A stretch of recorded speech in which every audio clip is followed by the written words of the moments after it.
So, good morning or good night, depending on where you are in the world, and welcome to another interview of the Shield Dude on a Couch. And today I'm joined by Tiago Masseti, and he's a musician. You know him. He was on Daydream 11, but now he's putting out his solo debut record called the band is called Masseti, which helps when you have a cool last name.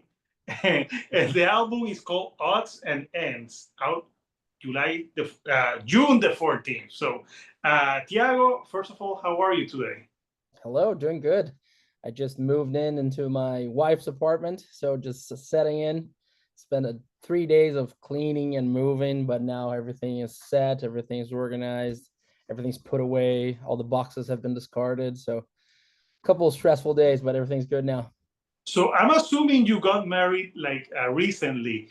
If not, you were living somewhere else.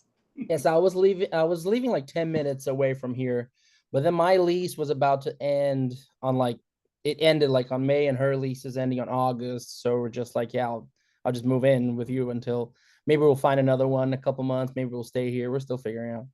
Okay, yeah, yeah, yeah. That makes sense if you're married to live in in the same place. Yeah. Oh, yeah, sometimes having your own place is good. So good. So you've been doing a lot of stuff, and the album is going to be out just in like 2 weeks from now. It's gonna be out the 14th, and this is your first like solo album. But so you compose most of the music, but you do have some guest musicians on this. But this is your baby. Like this is Yeah. like your is this the first time that you do like a project where it's all on you?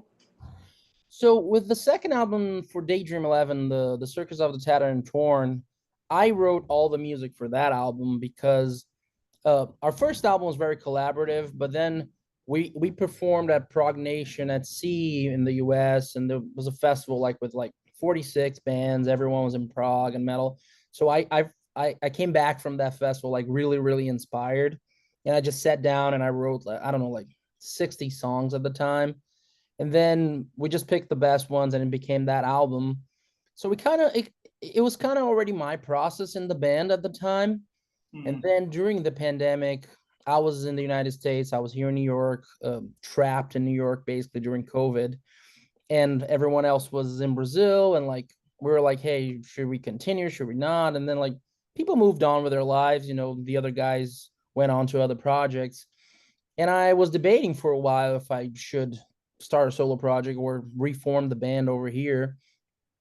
And I had a bunch of songs. I'm just always writing music, and then at some point I was just like, okay, I want to put together an album. I don't care what's the name. So I was just like going through these songs that I had. Like, some of them are very old, like one of the songs was written in 2015, and some I wrote like a day before starting the actual recording. And I wasn't even going to release this album. I just wanted to write music and record like for real again, because I had all these files of like pre-production in my computer. There's like, I don't know, 200, 500 songs. I don't know how many of like songs that I started, some that I finished. There's so many pre-production files that I'm like, no, I want to record an album again. I want to be with musicians in the studio and collaborate with other humans instead of just me and my computer. And I did it basically for myself. And then my manager listened to the music, and he was like, "Oh, we're gonna release this." And I'm like, "Oh yeah, you think it's good?" I'm like, "I don't know. I just wanted to record this." And then now we're finally here with Odds and Ends. Yeah, no, it's good. You have a great voice. Plus, you play guitar and other instruments. This is like uh, when I was listening to this. It's like this is like if you like prog metal with some like great like soaring vocals, this would be up your alley. So I was curious, which one was the song that you wrote in 2015? That was The Pool of Liquid Dreams, song number 3 on the album. Which is the single, Yeah. "The Pool of Liquid Dreams." That's a cool song. Uh, so, Thank you. so What was that song particularly about? And did you decide that that would be the single because it was like the oldest, or how did you make that decision? So originally, back in the day when I was writing the Circus of the Tattered and Torn for Daydream 11, I wanted to write two albums at the same time and release them at the same time, and they were supposed to be like mirrored. So one would be like a darker theme and the other like a brighter, more uplifting theme, and the songs would kind of like complement each other.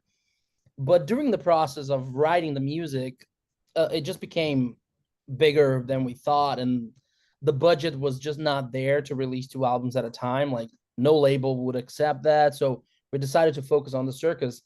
And this song, the Pool of Liquid Dreams, was the counterpart for Painted Smile, which was one of our singles in that album.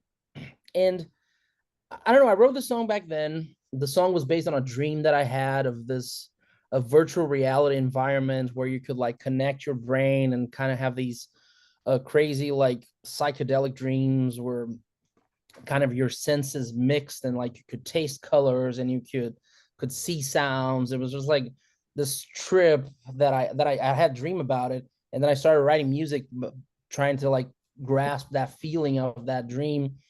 But what happened with this song is that the song survived. It was written back then in 2015, and I kept going back to this song and listening to it. I'm like, oh, this is cool. This is a good song. And then years after, like, I mean, yeah, 10 years after almost, the song still felt relevant to me. And I was just like, well, I guess it's going on the album. And actually, that song, the vocals and the guitars for that song are the original vocals and guitars from the pre-production from 10 years ago.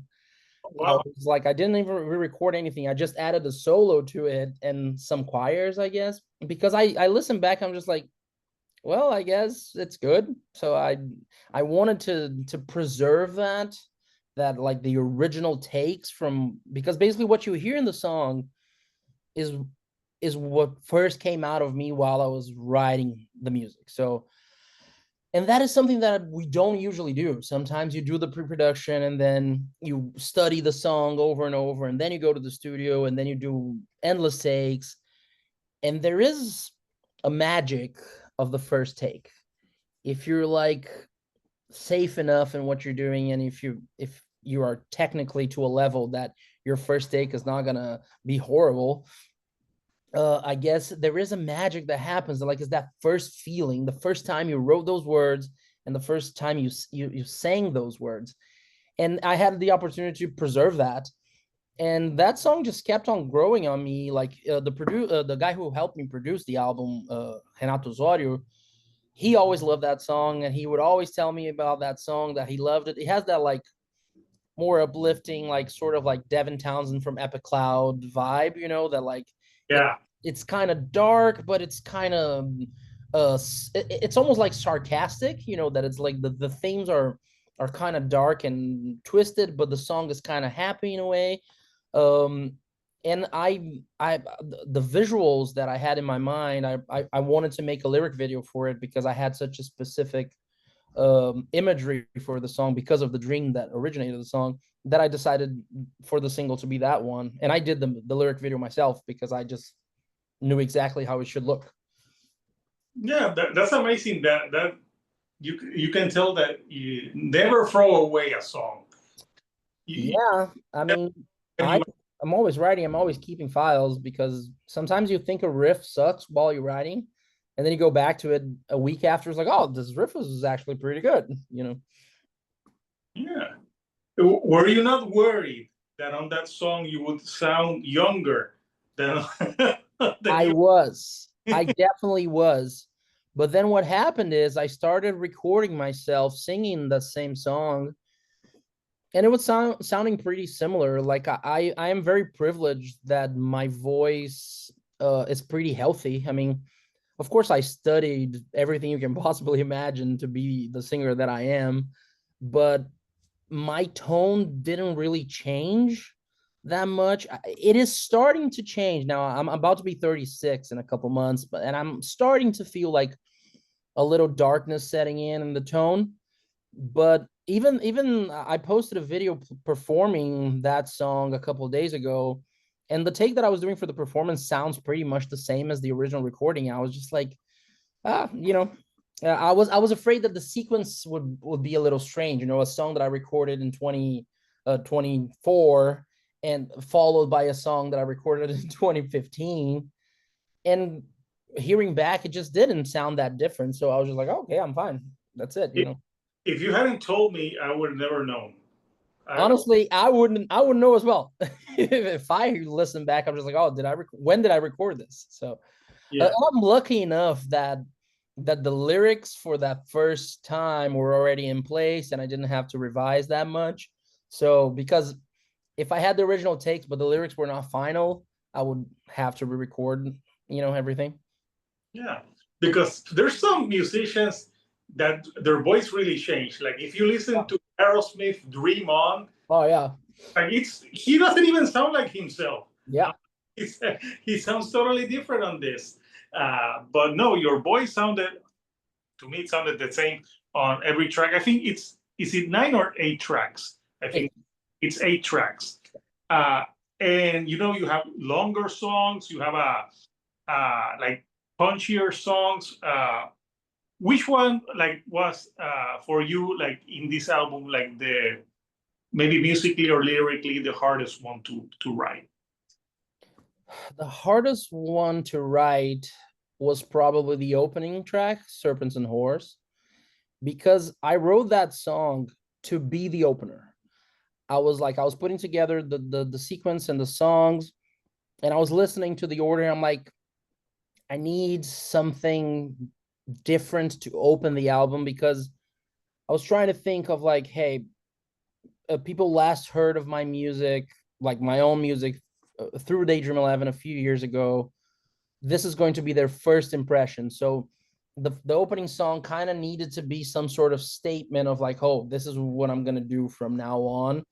Um, and the theme of Serpents and Whores is it's a very dark, very hard theme.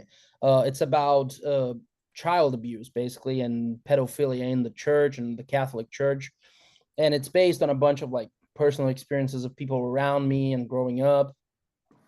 And I wanted to write the song from the perspective of a child who has been abused by that person that they are trusting to be their religious mentor.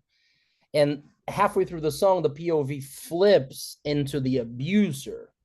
So writing that was really, really hard, because it was kind of like my stomach was turning after writing the words, because I had to put myself in the mind of someone who is like a priest or something, and it's taking advantage of a child that is trusting them. So it was very hard to write, but I like putting myself in those dark places, because the music that comes out of it, it's always surprising. It always shows me things that I was not aware before going to that place.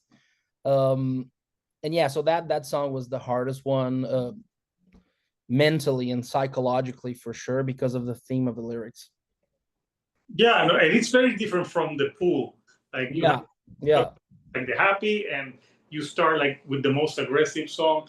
yes. There's another one that's like an 8 minute epic track. I didn't write the name. I think it's track number 7. Yeah, there are two longer songs, Never Be Like You and Air of the Survivor. Those are probably around. Never Be Like You. That's the one that I was referring to. That it has like a longer feel to it, and almost at a time like a power ballady type. Mhm. Then it gets stronger. So there's different themes. So we just talked two, and they're totally different. What more themes did you tackle on this record? Because the name Odds and Ends, it sounds like good and bad.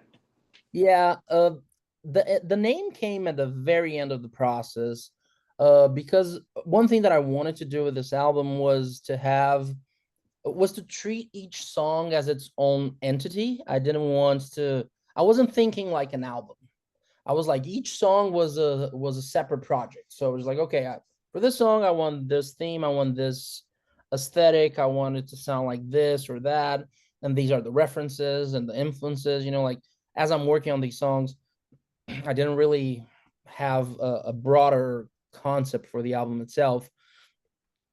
So I was just it was just more freeing to write song by song, and some of those songs were already written. So some of the songs I took from other parts of my life, and then I wrote the opening track, I wrote the closing track, and I wrote the middle ballad to be like, okay, what are the pieces that I'm missing to form an album?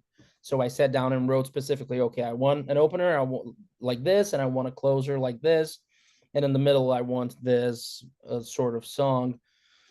And then the name came at the very end after, I don't know, after 10 or 20 working titles that I had throughout the process. I kept on changing and nothing felt right.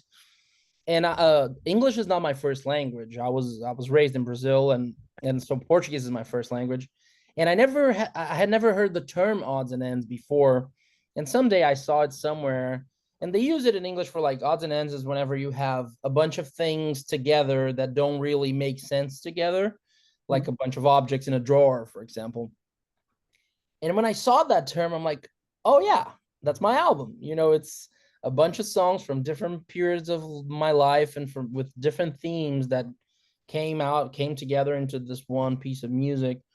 And also the word odds is what people use for like odd tempos in Prague. So like it connected to that with a more progressive aspect of the music. And ends, like it is truly an end of Daydream 11 and everything that I was building with that band and with this fresh start as Masseti. So it just, when I saw that term, I'm like, oh yeah, that's the name of my album. That's it. So in a way, this album is like a snapshot of like every part of your career summed into one. Yeah, it is it's literally like a bunch of pieces of music that I created in very different times. Like the Pool of Liquid Dreams I wrote when I was in a very inspired moment, and like the band was going strong and all my life was focused on the band. And then there's a song that I wrote during the pandemic when I was first like the beginning of lockdown in New York, and I was like, I didn't know what I was going to do Which professionally. which one was that?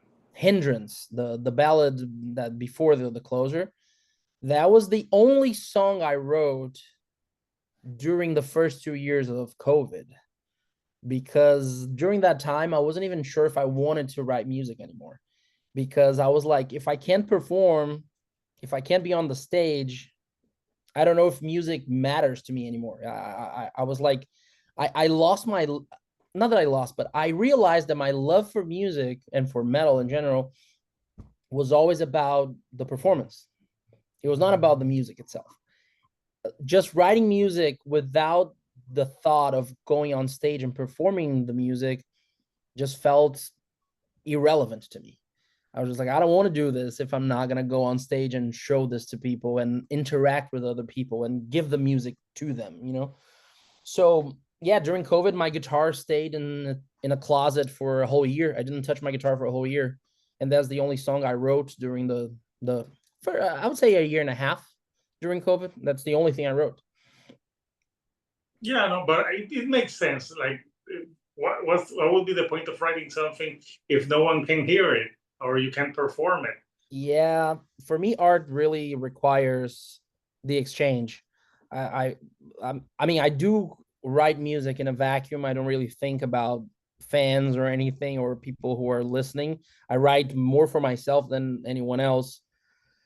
But once it's done, it's out and it doesn't belong to me anymore. I mean, as cliche as that sounds, it's not mine anymore once it's out. It's like it's people's. You can interpret however you want, and you can experience the music and eat any way you want.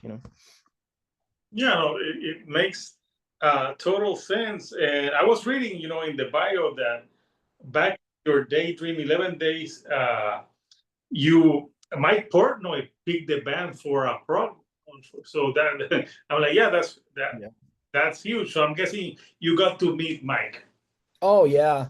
It was funny because we were just about to release our first album, and then Mike and Derek Sherinian, they were putting together a festival called Progressive Nation at Sea, and they put together a contest. They were like, "Hey, send a video of a performance and your Facebook page." That was the only two things you could submit. You couldn't write anything. You couldn't say who you knew or who you were friends with. It was just a Facebook page and a YouTube performance. So we ran to the studio. We put together the band and we went to the studio the next day. We recorded like 5 takes of the song live. We got the third take that was the best one. We went back home. We mixed everything ourselves, uh, edited the video, and then posted like in I don't know, 1 or 2 days to do all that. Submitted it, and then he got 180 submissions from all over the world, something like that. And he went through every single one of them personally to pick. And we were one of the few bands that there was another Brazilian band that got picked, and there was just like 3 or 4 from South America, and we were one of them. And there was this stage called the New Millennium stage, which was basically Mike saying, "Hey, these are new bands that people should pay attention to." And we performed there. It was a cruise through the Bahamas with 46 bands.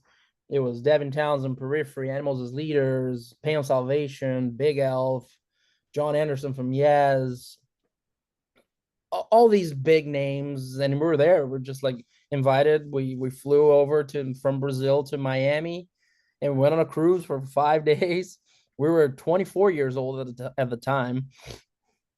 So the consequence of that was basically we had Portnoy, who was the Prague ambassador at the time. He was fresh off of Dream Theater, starting to like play in all these bands. And he was basically saying to the world, to the Prague and Prague metal world, like, "Hey, this is a good band." So we really opened a bunch of doors to us. We got a label because of that, and we we're closer to our booking agents and managers, and like we were able to form a structure around the band because of that. And then we released our first album right after, so it was kind of a push. And I met Mike multiple times after, and like he's kind of like a godfather to my career in a way. And I have the logo of the festival tattooed on my leg. Oh, nice. Yeah, so whenever I run into him, he asks to see the tattoo, and he always takes pictures of it because it was a one-time thing. He was planning to do it more often, but then they merged with Cruise to the Edge, so he got involved with Cruise to the Edge, and that festival was just a once in a lifetime thing. Yeah, but that's a cool story. Uh, like that was like the most progressive Digenti cruise ever.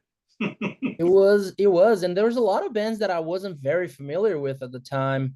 I was I was 24, and I was still like in that phase where you're absorbing all these new bands. And this is 2014, so the scene like was really changing. So it was the first time I saw Devin Townsend live. It was the first time I saw Animals as Leaders. It was the first time I saw Periphery. Yeah, and then I saw Pain of Salvation without Daniel because Daniel was sick, and then Ragnar stepped in for vocals.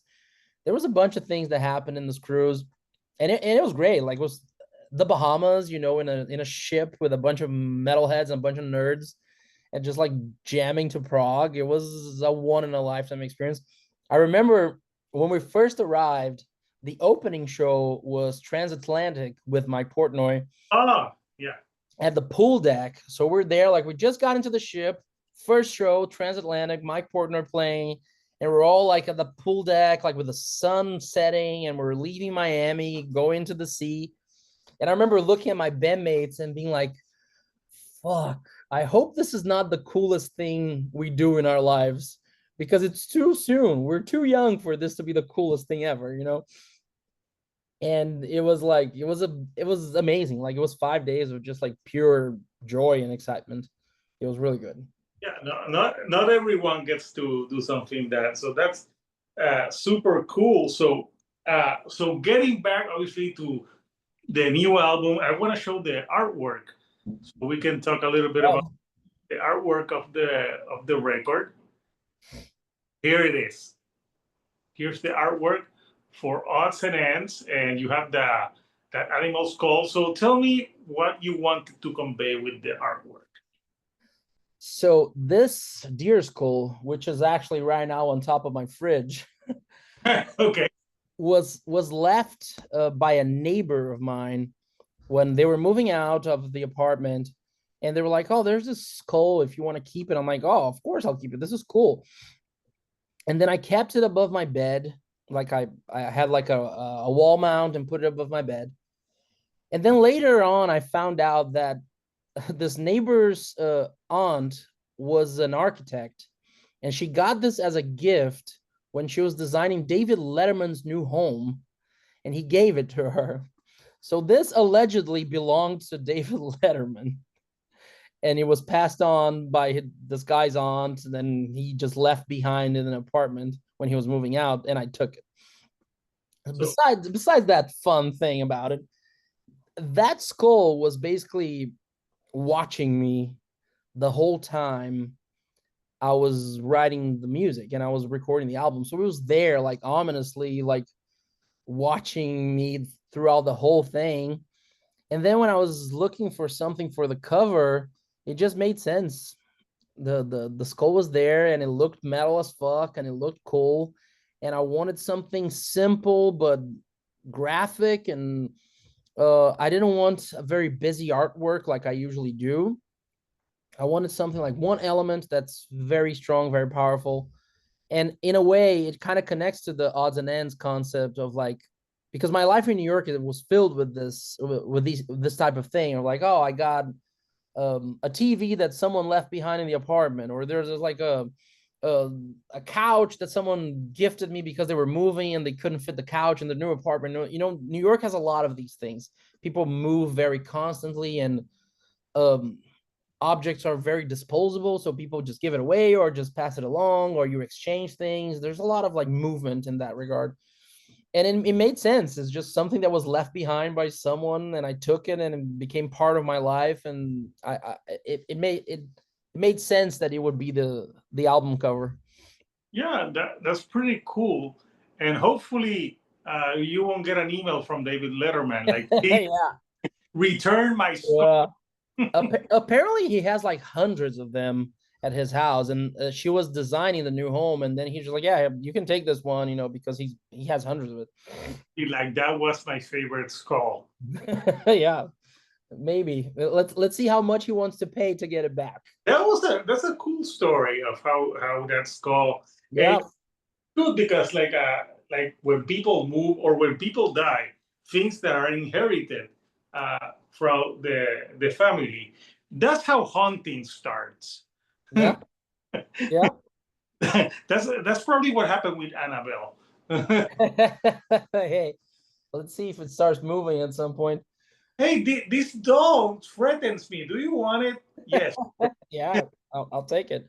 And Uh, it's funny because yesterday I was moving, and then the movers got everything out of the apartment into the truck, and I was like, oh, the skull needs to go. And the guy asked me, hey, can you take it with you, because I don't want to break it or anything. We don't have packaging for this type of stuff.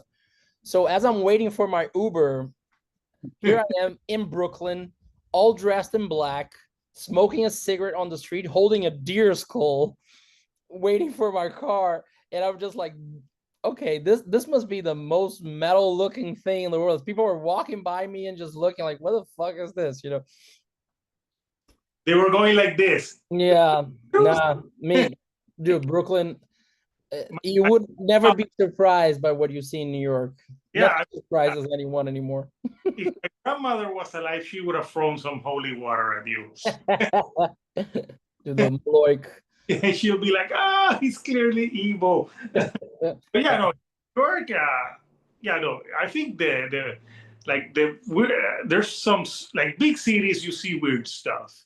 Yeah, I guess Yeah, metal allows that. So but that's a cool story. You were walking with your cigarette and your skull, and no one bothered you. You're yeah, like, people are just like, yeah, I guess. I guess. walking with your skull. Uh, so yeah, that's pretty cool. So Who's releasing the album? Oh, this is the first time I'm going independent, actually. Independently, yeah. Yeah, I'm releasing it independently. We do have like a PR company that's doing international. We have another one that's doing Brazil, and I do have a manager that's helping with the whole process. So I'm not doing everything entirely myself because especially promotion rounds, like it's stuff that it's hard to do. And we have very good professionals with us now, which I love. But yeah, the first album with Daydream 11 was released through Power Prog in Germany, and then the second album was released through Laser's Edge, which was an American label.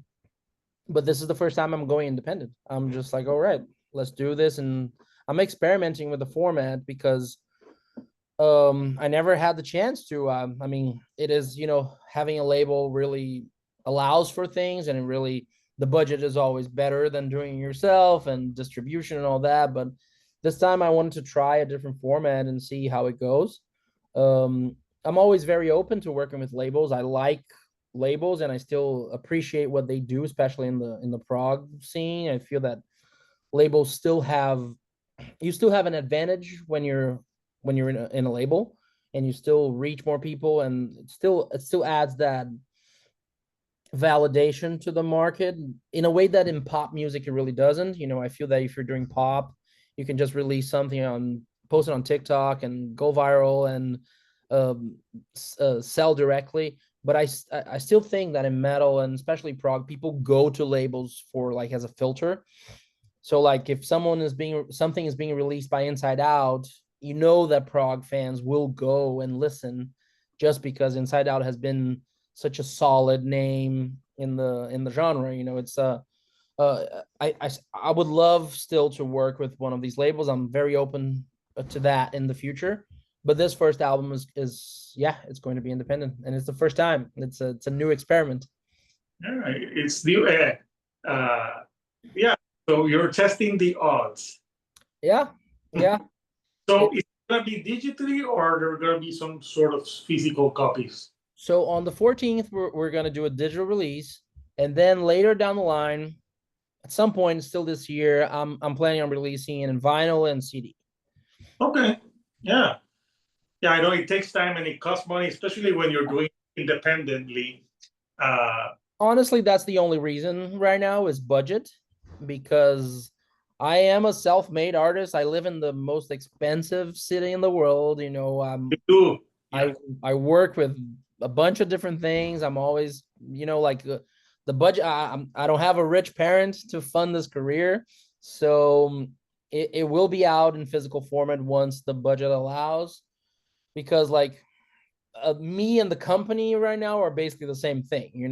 Masseti LLC and Tiago Masseti as a person are basically one thing. So it really depends. I mean, like for example, I was just moving to a new apartment, and that's like a lot of money. Like you have to move, you have to get the new apartment. So, now they're like, okay, I'm in a new place, everything kind of cooled down a bit, then I can focus on this release, and we can start. I want to make merch also. I want to make some cool T-shirts because that is something that we did in the past with Daydream 11, and it was really good. It was pretty successful.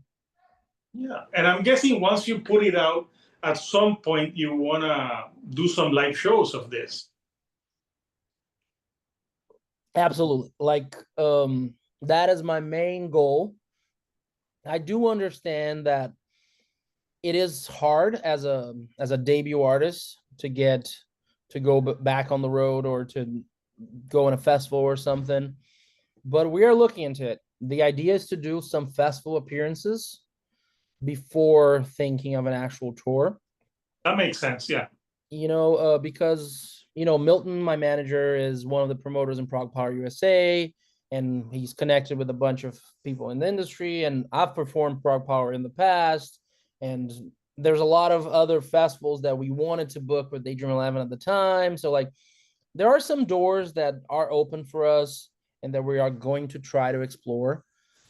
But it will also depend on how much attention the album gets. If the social media presence keeps growing steadily as it's been, we'll see what the offers are. We'll see how much we can invest, or because I also have like to hire musicians to perform live. Yeah, that was going to be my other question. Yeah. Yeah, so the idea is to have a New York based or like a US based lineup. So to have like a drummer, bass player, and guitarist around the area. And then maybe have a different lineup for South America because I have hundreds of musician friends down there. And then maybe have one in Europe or use the US or the South America lineup. So the idea is to have a couple options in the same way that like Glenn Hughes does and Jolin Turner does. There's a bunch of musicians that do this. They have lineups for different territories because sometimes it's cheaper to fly guys from Brazil to perform in Europe than it is from the US, or sometimes it's cheaper to not bring people from the US, especially because of the immigration stuff now. Yeah, I Like know. like getting visas for people to come over to the United States right now, it's basically harder than it's ever been. So the idea is to have a US based lineup to perform whatever we were going to perform in the American territory. And then if we have offers down in Brazil, I'll have some guys there.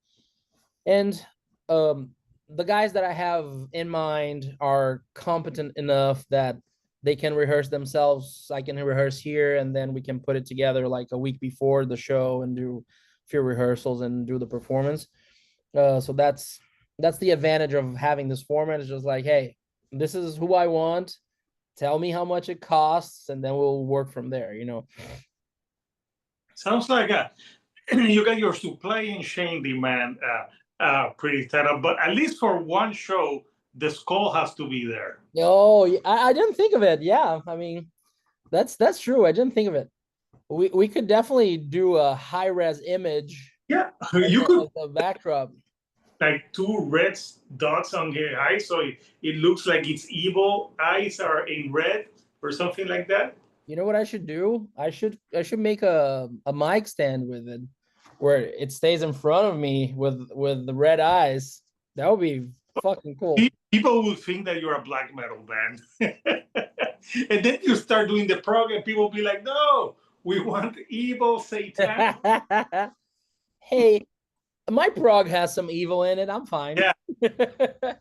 So they'll be like, "What the hell is this?" So Tiago, it's been great chatting with you. So plus, it's better like when I talk to someone who like your DIY. This is you're putting everything into it. This is your product, and it sounds pretty cool. Obviously, you did a lot of it yourself. You have some guest musicians, but like 95% to almost 97%, it's Yeah. Yeah, it's it's my name. So if good to have a cool last name. if it fails miserably, it's my fault. If it does really well, it's my responsibility also. So it's fine. Yeah, you couldn't do it if your last name was like Murphy or Jones or. Right? Originally, it was going to be called the Masseti Project, but then we changed back and forth a bunch of times. And this was Milton's suggestion. He was like, "Hey, use your last name, like Halford, like Dio.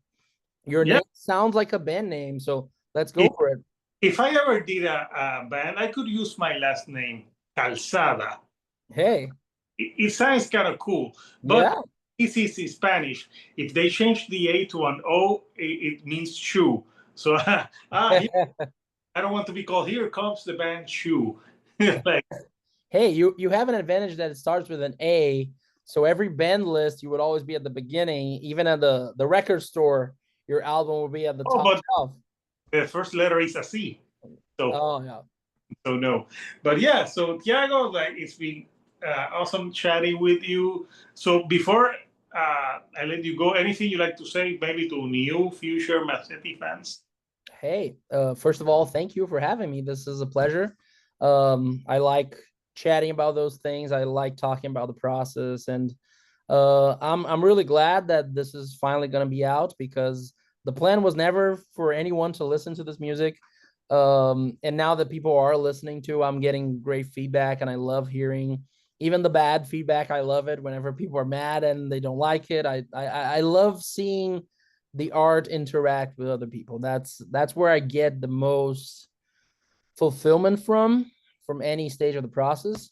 And hey, if you're there and you're listening to it and you like it, let me know what you think. If you hate it, let me know as well.